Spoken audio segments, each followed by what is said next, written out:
ভারত পাকিস্তানের দাদা ভাইদের রিকোয়েস্ট করতেছি, হাম্বল রিকোয়েস্ট, বাংলাদেশি তোমরা অন্তত রাত্রিবেলা যুদ্ধটা করে না বাজান।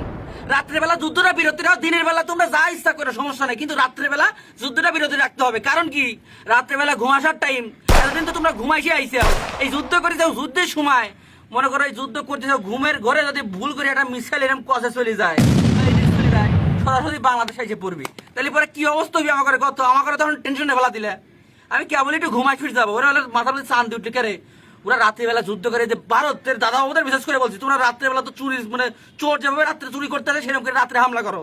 এই রাত্রেবেলা ভুলে দিক বেদিক ঠিক না থাকে, যদি এটা ভুল দিক চলে আসে তাহলে তো আমাকে বাংলাদেশের মধ্যে এসে পড়বি। অতএব ভারত পাকিস্তান তোমরা খেলতেছে খেলো, স্টাম্প বরাবর বল করবে, হোয়াইট বল দিন না হয় বাদান, হোয়াইট বল হলে কিন্তু বাংলাদেশ আউট, ঠিক আছে। যাই হোক, রাত্রেবেলা যুদ্ধটা একটু বন্ধ দাও, দিনের বেলা কতবার টুয়াটুই করো সমস্যা নাই, শুধু রাত্রেবেলা মিস্টেকটা করো না বাদান। এই দিক নির্দেশনা ভুল হয়ে গেলে কিন্তু একটা অকা হয়ে যাবে বাংলাদেশের, ঠিক আছে। রিকোয়েস্ট, হাম্বল রিকোয়েস্ট, রাত্রিবেলা নো টোকাটুকি, অনলি ঘুম, যাও।